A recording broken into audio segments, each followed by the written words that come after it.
नमस्ते, जय श्री कृष्णा, राधे राधे। स्वागत है आपका आपके अपने YouTube चैनल भक्ति में प्रभु।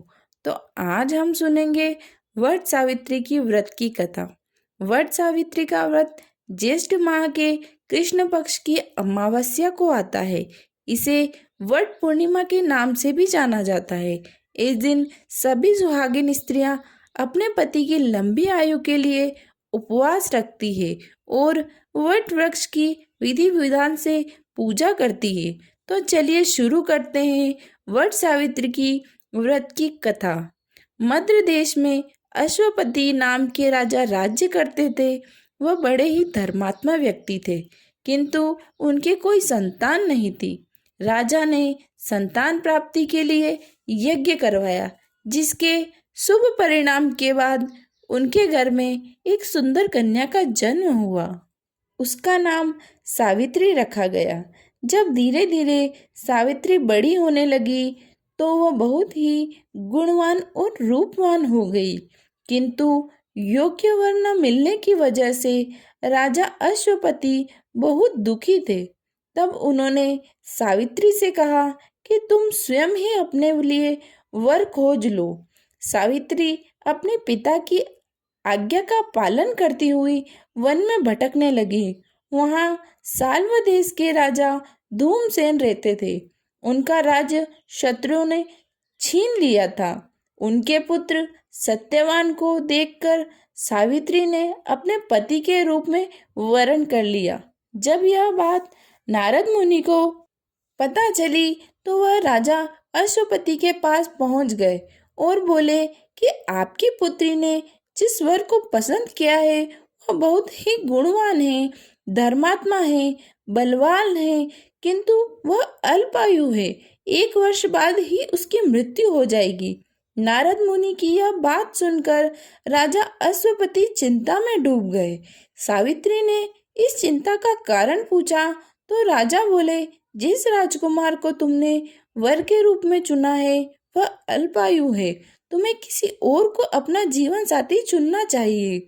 तब सावित्री बोली कि पिताजी, आर्य कन्याएं जीवन में एक ही बार अपने पति का वरण करती है। सावित्री हट करने लगी कि मैं केवल विवाह करूंगी तो सत्यवान से। राजा ने सावित्री का विवाह सत्यवान से करवा दिया। सावित्री अपने ससुराल पहुंचते ही सास ससुर की सेवा करने लगी।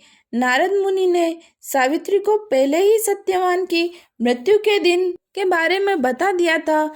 जैसे जैसे दिन नजदीक आ रहे थे, सावित्री अधीर होने लगी। उन्होंने 3 दिन पहले से ही उपवास शुरू कर दिया। नारद मुनि द्वारा निश्चित तिथि पर पितरों का पूजन भी किया गया। हर दिन की तरह सत्यवान उस दिन भी लकड़ी काटने जंगल चला गया। साथ में सावित्री भी गई। जंगल पहुंचकर सत्यवान लकड़ी काटने के लिए पेड़ पर चढ़ गया। तभी उसके सिर में तेज दर्द होने लगा और वह व्याकुल होकर पेड़ से नीचे उतर गया। सावित्री अपना भविष्य समझ गई। सत्यवान के सिर को गोद में रखकर वह सिर को सहलाने लगी। तभी वहां उसे यमराज आते हुए दिखाई दिए। यमराज अपने साथ सत्यवान को ले जाने लगे। सावित्री भी उनके पीछे पीछे चल पड़ी। यमराज ने सावित्री को बहुत समझाया कि यह विधि का विधान है, तुम नहीं आ सकती, किंतु सावित्री नहीं मानी और पीछे पीछे जाने लगी। सावित्री की निष्ठा और पति के प्रति प्रेम और आदर देखकर यमराज प्रसन्न हो गए और बोले, देवी तुम धन्य हो, मुझसे कोई 3 वर मांगो। सावित्री ने कहा, मेरे सास ससुर वनवासी और अंधे हैं, आप उन्हें दिव्य ज्योति प्रदान करें। दूसरा वर, मेरे ससुर का राज्य छिन गया है, उसे पुनः वापस दिला दे। तीसरा वर, मुझे 100 संतान और अखंड सौभाग्य का वरदान दे। यमराज ने तथास्तु कहने के बाद अंतर्ध्यान हो गए और यमराज ने सत्यवान के प्राण भी छोड़ दिए। सत्यवान जीवित हो गया और दोनों खुशी खुशी अपने राज्य की ओर चल पड़े। दोनों ने घर जाकर देखा तो माता पिता के आंखों की रोशनी लौट आई और वह अपने राज्य में पुनः राज्य करने लगे। सत्यवान और सावित्री चिरकाल का राज्य का सुख भोगते रहे। इस तरह वट सावित्री व्रत करने तथा इस कथा को सुनने से उपवासक के वैवाहिक जीवन या जीवन साथी की आयु पर किसी प्रकार का कोई संकट आया तो भी टल जाता है।